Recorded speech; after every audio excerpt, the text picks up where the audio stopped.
We're with Stephen David Martin, actor, director, creative professional of every stripe, bon vivant.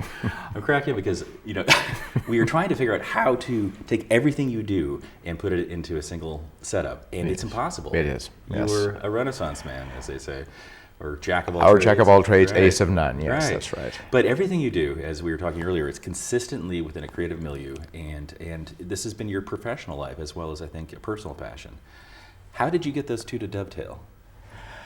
Well, I'll go back to the beginning, and I stumbled into theater. I mean, literally, as I think a lot of people do. I was never one of those kids who knew when I was 3 years old that I wanted to be on stage. Right. And I took it in drama in high school because for two reasons. One, I heard it was an easy class, and it was at the end of the day. And the second reason is that I heard there were a lot of girls in the class, right. and of course, it turned out to be true, both of them. Yeah.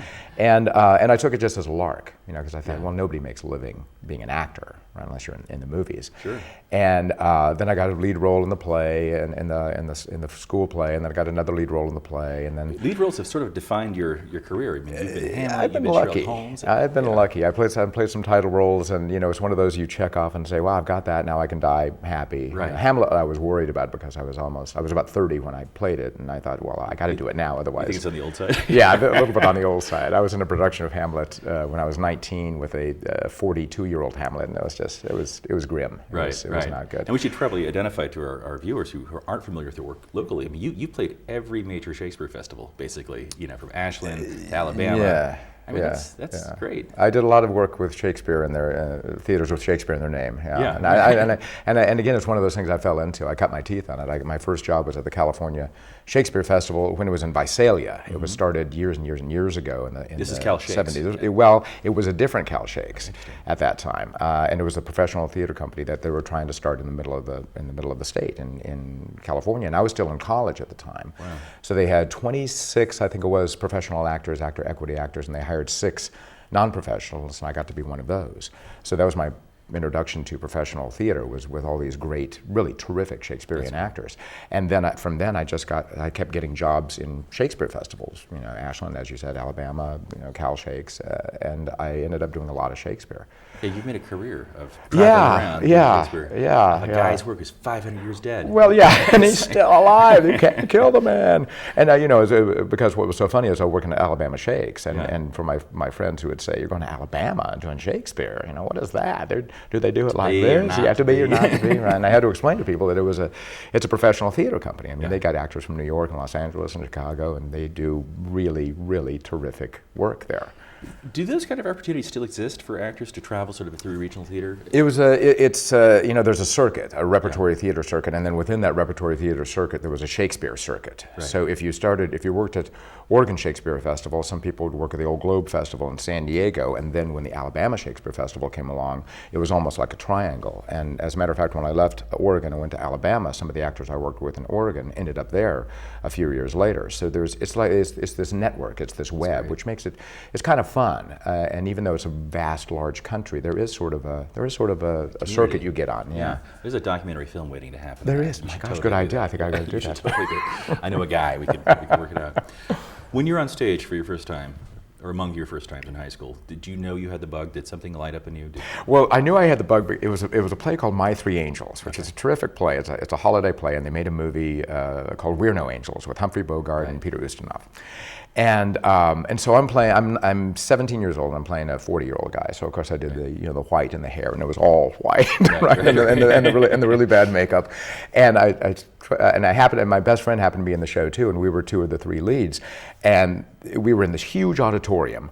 There must have been 800 people in this auditorium, and I walked on stage, and you give your lines, and then the first time somebody laughed, the audience is laughing, I thought, oh, this is pretty cool. Got that buzz, the oxytocin. I like this, yeah. So I ended up, and I made a pact with myself after high school. I said, well, I'm going to go to college, and I still thought at that time I was going to be a teacher. I wanted to be an English teacher.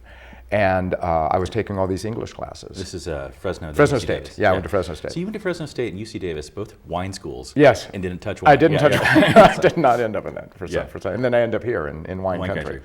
But anyway, so I went to a college, and after 2 years, my advisor said, you have twice as many theater credits as you do English credits. You might want to think about changing your major. And that's when I said, well, nobody makes a living in theater. And he said, well, you don't know until you try. Right. So I did. And that's when I sort of made a commitment to myself. I said, I'm going to try this. I'm going to do it for as long as it lasts, as long as I can get work, as long as I keep working. I'm going to do this. I'm going to commit to it. Because I think up until that time, as a lot of us do, if I didn't commit to it all the way, then if it wasn't a success, then I had an excuse. I said, well, I wasn't giving my all. But once I put 100% into it, and then if I failed, I didn't have a good excuse anymore, but I decided to take that step. It's strange how we make these pacts with ourselves and fate. Yeah. Where are we now, the 80s, 90s? It was in the, it was I just graduated last year. I think I'm doing pretty well.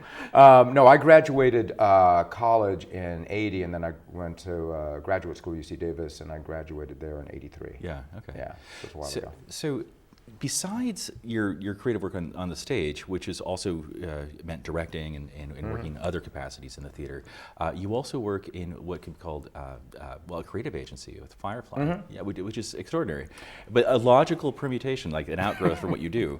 Because it pays well. Yes, it pays better than acting does. Yeah. But it uses some of the same muscles, I would imagine. It does. What do you do there? Yeah, that's a good question. I think my boss has asked me what I do there sometimes around paycheck time. What are you doing here?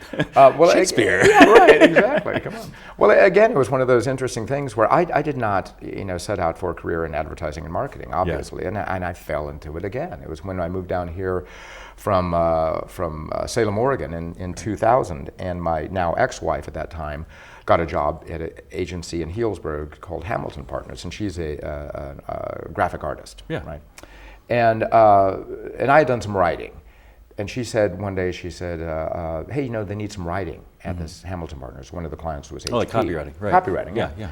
And she said, you're a good writer. Yeah. And I said, yeah, but I've never done any advertising writing. She said, why don't you try?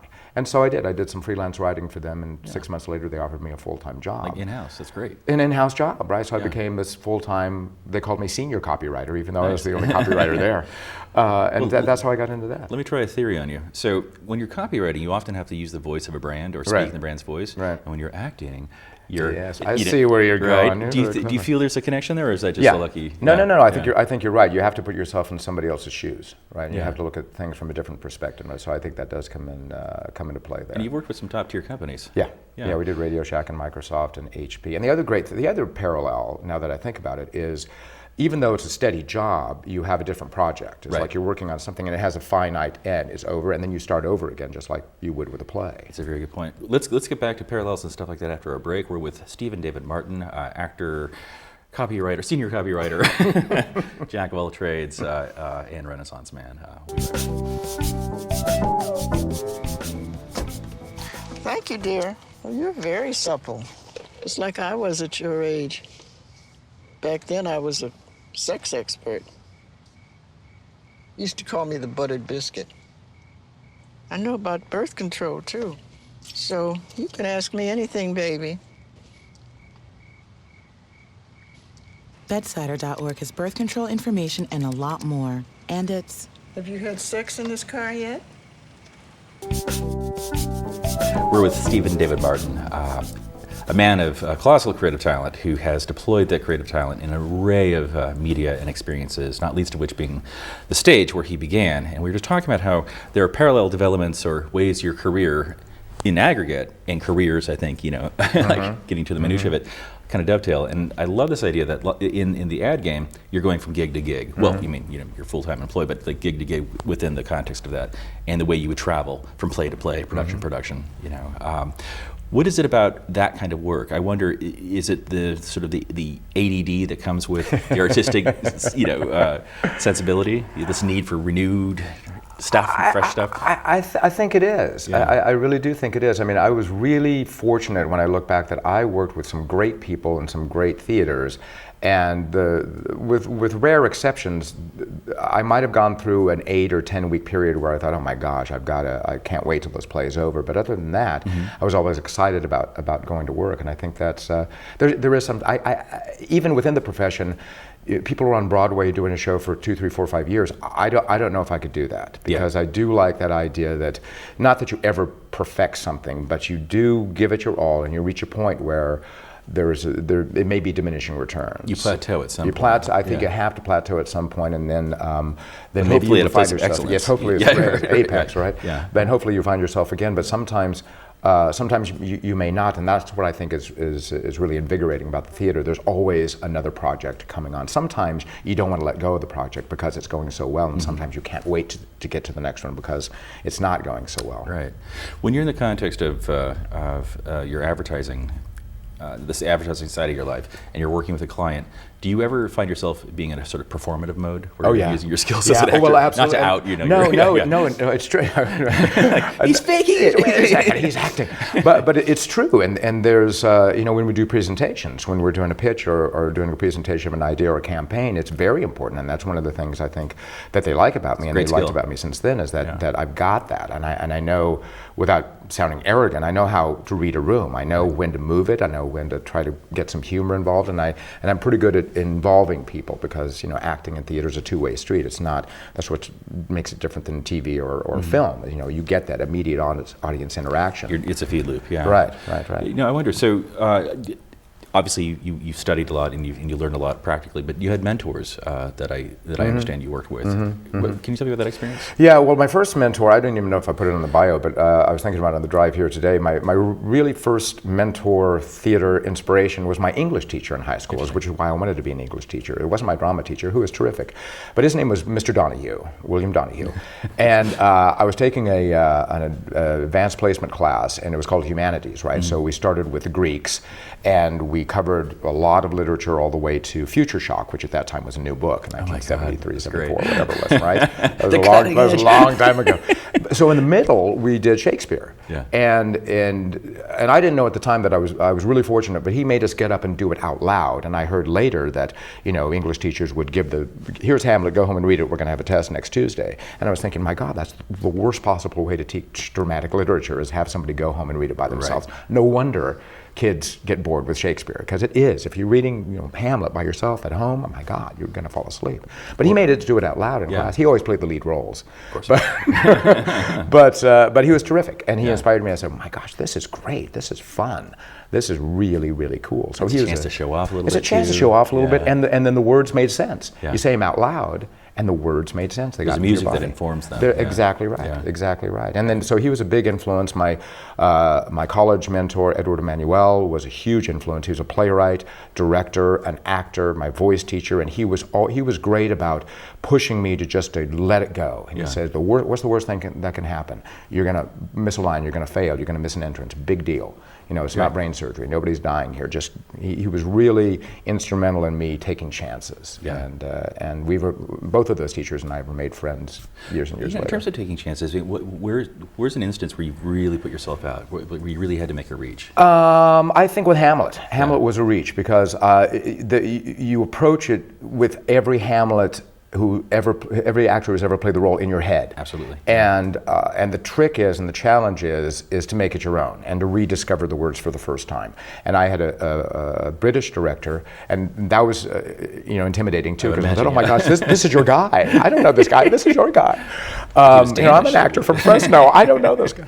But he was really good and he was really hard on me. I mean, he was probably the hardest director I ever had. I mean, in the middle of a scene, he would just say, no, that's not it, is it? That's really not it, is it? And I guess it's not. I guess we'll do it again. But he pushed me to let it go. He said, you know the lines, but when you're coming on stage, I see you knowing the lines, and you've got to just trust that they're there. And it's a huge role, as you know. It's a long. He talks a lot, right, before he gets killed, and ad nauseum he talks. And so that was the biggest challenge I had, was just to go, okay, I got to turn my brain off, and I've got to trust that those lines are there, because there's the tendency as an actor to go, I know what's coming up. Oh, it's the to be or not to be. Oh, is this a dagger? Is this a dagger if you're doing Macbeth? The big speech is coming up, and the trick is to stay in the moment and let it happen. And it's scary because you don't know if the words are going to come out. And you trust that they do. But thank God you're a copywriter. Yeah. You could just throw in a slogan. That's right. It's very hard to ad-lib Shakespeare, though. You got to do it in rhythm and in pentameter. And it's very hard to do that, although I did do it a few times. But being in that situation, I mean, did it give you empathy when you became a director working with actors? I have no empathy for actors. Are you kidding me? I was going to say, you're still like, I think you sit there and go, "That's not it." very, yeah, I know. I think I'm very challenging to actors, and I think that they appreciate that. I may be hard sometimes. It may be too hard, but I think that people like working with me because I will challenge them, and I got that from Ed. I will, I know what my actors can do, but I want them to do more. I always say, here's the line. I want you to cross over the line, and I'll pull you back, but you've got to cross over the line so you know where it is. Yeah. But being an actor, I do think I know the process, and I can have some empathy with where they're struggling and when to try to back off and let them struggle through things, because just like raising kids, you got to let them find out for themselves. You can't just I don't try to be one of those directors that says, here's how you have to do it. You have to be here. You have to do it this way, and you have to say it this way. You don't give line reads. No. I will not give a line reading. I'll do everything in my power not to give a line reading. And yet sometimes, sometimes I'll say, it might be nice if you hit the adjective there. Or, that verb is really interesting, don't you think? So you try to get what you want without telling them what you want, because then it's not theirs, it's yours. Yeah. So, okay. Putting together what has amounted to a creative life, right? And we're going to come back to this in the next segment, but I'm going to set you up here. Is it difficult? Was it difficult to find a place for yourself in this world and to be whole yourself and realized in this capacity as a creative person? Yes, and there was a great quote by Peter Sellers, the great Peter Sellers, and I thought it was a great quote and a heartbreaking quote, where somebody said, they were interviewing him and they were saying, well, how do you do this? How can you become these strikingly different characters, sometimes within the same movie? Okay, we're going to have suspense. Okay. We'll come back. To be continued. To be continued. Okay. We'll be back with Stephen David Martin and the Peter Sellers quote. Get your ass.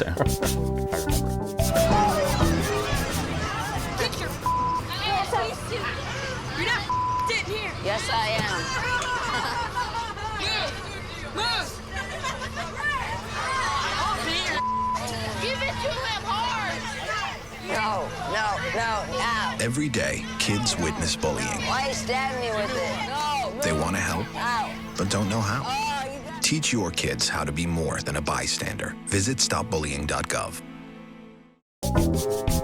We're with Stephen David Martin, the artistic director of the Raven Players of Healdsburg and Windsor, among other things, a creative professional in our county. And we were just talking about the difficulties inherent in creating a creative and professional life and having that synthesis and a sense of wholeness. And you were teeing up a really great Peter Sellers quote. We broke right before it, so I'll permit you to get back to it any way you see fit. I'll see if I can get myself back into it. And I'm probably paraphrasing the quote, but it was a magazine interview. I remember that, and they were asking, well, how do you do all these distinctive characters and commit so fully to them? And he said something along the lines of, well, it's easy for me because I have no personality. He basically was saying that he was just a vessel for all these other characters because he didn't really have, there wasn't a Peter Sellers there. So he wasn't sublimating himself into something. That was what he was saying, right? Now, if that's true or not, who knows, but I found because that... that's like borderline, like psychological It disorder. is, right? And I found that very intriguing and heartbreaking. But it is, as you said, it's a very interesting point, is that it can go into psychoanalysis. And that's where, we worked with actors that it's psychotherapy. It's not an art form. It becomes psychotherapy, which is totally different. Right. And movie actors especially, they'll commit to themselves. I'm going to live this character. I'm going to answer the phone to this character. I'm going to live, eat, and breathe this character for the entire shoot. And you go, well, okay, that may be very effective, but is that really an art form? Is that really acting, or are you a little, Are you just traumatizing you're your traumatized psyche for 6 months? Yeah. And so, and I've always had a appreciation for actors that I think are terrific craftsmen, but can combine that with the soul of an artist. Because there are some things that just aren't taught. I believe you can take a mediocre actor and make them good. You can make a good actor really good, but I think the greats are inspired. And there are things like Mozart, right? There are things you just can't teach. But they still filter it through craft. They still filter it through the craft, and they have control over that craft. Right. And I think that's the danger, is when you get to the point when you hear the stories all the time where the craft or that character is taking over, then it's not it's Birdman, right? And then it's not an art. It's not an art anymore. It's not a craft. It's something psychological that's going on. Yeah, I would imagine dealing with needy actors. Needy actors? What are you talking about? Actors needy, is that a thing? Yeah. But no, I mean, like when it comes to stagecraft, like what are the difficulties putting on a play?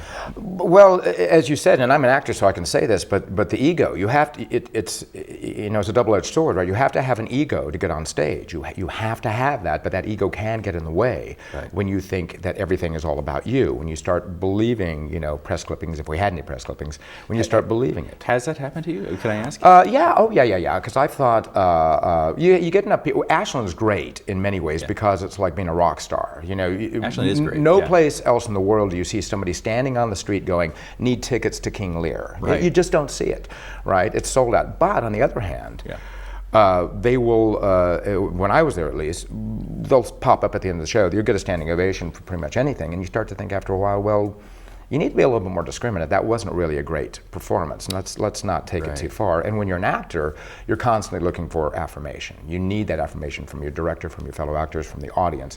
And the danger is that that's what fuels you. You say, oh my gosh, they liked me. I got a laugh there. Yeah. So I'm a good person. And it's a very easy hazard, I think, to fall into. It is an easy hazard to fall into, because you get, at least for a couple hours a night, you get people looking at you and laughing at you in a good way and applauding for you. So it's easy for that to become part of your persona, and when it's not there, then I think it can be a little challenging. It's like putting diesel in a car that doesn't take diesel. Yes, exactly. But I wonder, I mean, you seem really well-adjusted and being confident. I'm an actor. I can act well-adjusted. Did you have to overcome any of that yourself, or were you just I was just inherently mature? Yes, I'm just really good. I think I was lucky because I had people around me, like my mentors and directors, who would not let me get away with that. Yeah. Who really, I had people who would call me on it if they thought I was being a little bit too arrogant and too full of myself. And it sort of that helped me keep on. And I worked with a lot of actors in professional theater who were just the nicest, most genuine people you would know, and got on stage and they were terrific. And I thought, these are people I could emulate. I could admire these people. So, any disasters ever befall you? Like, I mean, I have to ask. I mean, it's just the old. There are many. There's times where you go up on lines and I've skipped pages and try to go back and get them back in, and then I don't get them in. And there are times where most actors miss entrances. There was a time where I was in Alabama Shakes and I went on too early in a scene that I was not supposed to be in and not supposed to hear what was going on. And so I had to pretend like I was going to hide. And my favorite, it didn't happen to me. And there's the classical ones where you might pants rip on stage and you don't know it, right? And it's like, wow, this is really going well. They really like me in this scene. They're not laughing at me. But my classic story, it's not even mine, but a good friend of mine and a director, Jim Edmondson, was doing Shylock in Utah Shakespeare Festival. He was telling us the story where he did his, hath not a Jew eyes, speech, and was waiting and waiting for the next line, who was Antonio's line, and nothing happened. So, somebody picked up the line, they got off stage, and he got off stage afterwards, and he said to the actor playing Antonio, "What happened? Why didn't you come in with that line?" And the guy said, "Well, Jimmy, you never said the speech." Oh my God. It's horrifying. Only one of the most famous speeches ever, and he just blanked. He said later he had tripped ahead, thinking he had said it already. But he didn't miss any beats. Yeah. He didn't utter a word. That's great. So thank goodness that's never happened to me. When you're working with actors and directing, how do you fine tune them without like breaking their spirit and you know what I mean? Like what's that process? I break their spirit. No. Well, it's that balance, right? Yeah. It's that balance of encouraging and pointing out the really great things that they're doing, and then also coming in and saying, "This is great. This is going in this direction. But what if we tried this?" And again, the idea is to make sure it's best when it's their idea. Yeah. My favorite actors are the one you give note A to, and they come back and they've thought about it, and they come with A, B, C, D, and E. Yeah. They see where you're going with it, and those are great. But it's a fine line. I know that I go too far sometimes, so sometimes they'll say, my Because gosh. I have a list of things actors have said. No, I'm just kidding. right. But speaking of theater and actors, and stuff, what is the future of theater in Sonoma County and the North Bay? Particularly? There's a lot of theater in Sonoma County. There's a lot of theater. So the future is healthy. Yeah. My cautionary tale is that we can saturate. We're a county of less than 500,000 people, and we've got 10, 12 vital theater companies, not even counting schools around here. So the talent pool, I don't mean this as derogatory, but the talent pool is wide but not necessarily deep. And so it becomes a challenge if you want to work, especially if you have a big show, it's becoming harder and harder. We're trying to audition earlier and earlier, which is not necessarily a good thing, so we make sure we get the people that we want to work with. On the other hand, it's great. I mean, you can't argue with the success of theater, and I think that rather than a competition, if some theater succeeds, it's good for all of us. Yeah. Nobody wants to see a theater fail around here, because once one goes down, then it's a domino effect. So I hope it keeps buoyant. I think that's a great note to end on. We're with Steve and David Martin, Artistic Director of the Raven Players in Healdsburg and Windsor, Senior Copywriter at Firefly Creative in Healdsburg, and Lawrence Olivier. You get that sometimes? Oh yeah, sometimes. I get Patrick Stewart in my office. That's a natural. He's still alive, so I'll take that. Real pleasure, sir. I hope you come back someday, and we'll do this again. Thanks. So, thanks for coming. Thank you.